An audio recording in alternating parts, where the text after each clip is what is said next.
Professor Tripathi की बात के बाद बहल साहब से रिएक्शन लूंगी, लेकिन बहल साहब से पहले एक बार आरजू के पास फिर से जाऊंगी। आरजू, फील्ड मार्शल की तारीफ कर रहे हैं ट्रंप साहब बहुत ज्यादा। पिछली बार याह खान को जब अमेरिका के राष्ट्रपति ने तारीफ के कसीदे पढ़े थे तो पाकिस्तान के टुकड़े हो गए थे।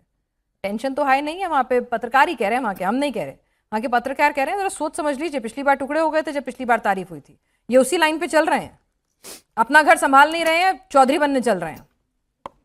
देखिए, अमेरिका की दोस्ती से बेहतर मेरा ख्याल है पाकिस्तान को उसकी दुश्मनी ले लेनी चाहिए, इसलिए कि शायद हम अपने आप को बचा पाएं। लेकिन अगर दोस्ती लेंगे तो फिर जिस तरह की बातें की जा रही हैं तो डेफिनेटली पाकिस्तान आगे जाकर किसी मुश्किल में पड़ सकता है। और जो तारीफ़ें की जा रही हैं तो वो तारीफ़ें तो ऐसी हैं कि अब आपको और मुझे और मेरा ख्याल है सारी दुनिया को समझ आ रही है कि वो तारीफ़ें जो हैं वो एक तरीके से सिर्फ पाकिस्तान को इस्तेमाल करने के लिए है। और इसीलिए शायद यहाँ पर लोग जो है, आम पब्लिक जो है, उसमें बहुत ज़्यादा अमेरिका को लेके कोई ऐसा नहीं है कि लोग पसंद करते हैं। ना ट्रम्प को कोई पसंद कर रहा है और ना ही अमेरिका की पॉलिसीज़ को। लेकिन मजबूर है, कुछ कर नहीं सकते, जाहिर इनके हाथ में कुछ नहीं है। आम पब्लिक बिल्कुल एक तरह से हमारा वो तो है नहीं कि बाहर निकल आएंगे, प्रोटेस्ट करने लगेंगे या कुछ चेंज आ जाएगा। पाकिस्तान में ऐसा इस तरह के प्रोटेस्ट या इस तरह की कोई रैली वगैरह मैंने कभी होते देखी नहीं, तो आगे भी कोई उम्मीद नहीं है। चलिए, उम्मीद नहीं है यहाँ पे, लेकिन चने के झाड़ पे तो नहीं चढ़ा रहे हैं बहल साहब यहाँ पे ट्रम्प साहब कि भाई ठीक है, तुम अपने घर का आफत छोड़ो, बाद में देखते रहना, तुम्हारा क्या, नहीं तो दूसरा टुकड़ा हो जाएगा, लेकिन पहले जरा मेरा डर्टी जॉब कर दो। बिल्कुल सही कह रहे हैं आप। आपको हेनरी किसिंजर की स्टेटमेंट तो याद होगी ना, to be America's friend is dangerous but to be मैं माफ कीजिएगा गलत बोल गया हूं, to be America's enemy is dangerous but to be America's friend is fatal. मतलब आप उसके साथ दुश्मनी करेंगे तो आपके लिए डेंजर है, लेकिन अगर उससे दोस्ती कर ली, ये अमेरिका के हेनरी किसिंजर बोल रहे हैं और कोई नहीं बोल रहा, तो इसका मतलब है आपके लिए एकदम खत्म। आज यही हाल शायद पाकिस्तान का आगे जाके ना हो जाए। ख्वाजा आसिफ ने क्या बोला था 10 फरवरी को? उन्होंने बोला था कि अमेरिका हमको एक टॉयलेट पेपर की तरह इस्तेमाल करता है, इस्तेमाल करने के बाद फेंक देता है।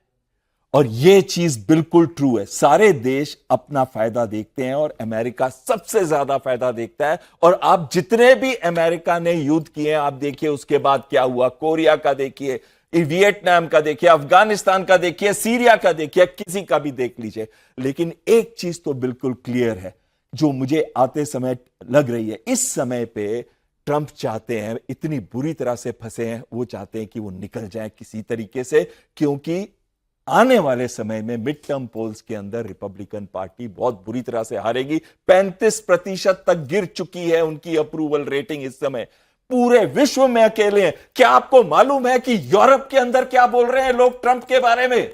यूरोप में जो 6 देशों के अंदर पोल हुआ था उसके अंदर उन्होंने यह बोला है कि 36% लोग अमेरिका को थ्रेट देखते हैं और 29% लोग चीन को थ्रेट देखते हैं। यानी कि चीन से भी ऊपर आज ट्रंप को थ्रेट देखा जा रहा है यूरोप के अंदर।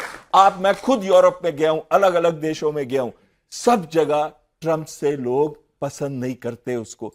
और जो भी उसने युद्ध शुरू किए, उन्होंने क्या कहा था 48 घंटे के अंदर मैं रशिया यूक्रेन का युद्ध, 24 घंटे के अंदर मैं रशिया यूक्रेन का युद्ध बंद करा दूंगा। आज 4.5 साल हो चुके हैं और 1.25 साल हो चुका है ट्रंप के लिए हुए। क्या रशिया यूक्रेन का युद्ध बंद हुआ है?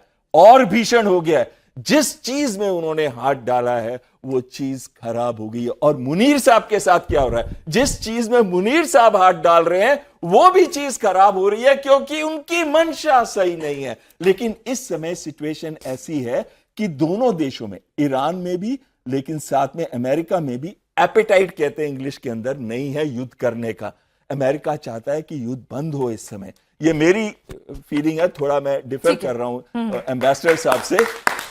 लेकिन मुझे यह भी लगता है कि पाकिस्तान इस सिचुएशन का फायदा उठा के मैसेंजर की तरह काम जरूर कर रहा है, लेकिन दोनों देशों को जरूरत है अपनी बात मनवाने के लिए। और यहीं पे आके उनको एश्योरेंस कौन देख रहा है? कहते हैं ना कि Pakistan is punching well above its politico economic weight. अपनी शक्ति से कहीं ऊपर वो पंच कर रहा है इस समय। वो इसलिए है क्योंकि इन दोनों देशों को जरूरत है कि किसी ना किसी तरीके से एक ऐसी डील हो जिसको ट्रंप को लगे कि मैं जीत गया, मैंने सब कुछ फतेह कर लिया, इसलिए मुझे 440 किलोग्राम यूरेनियम की जरूरत है।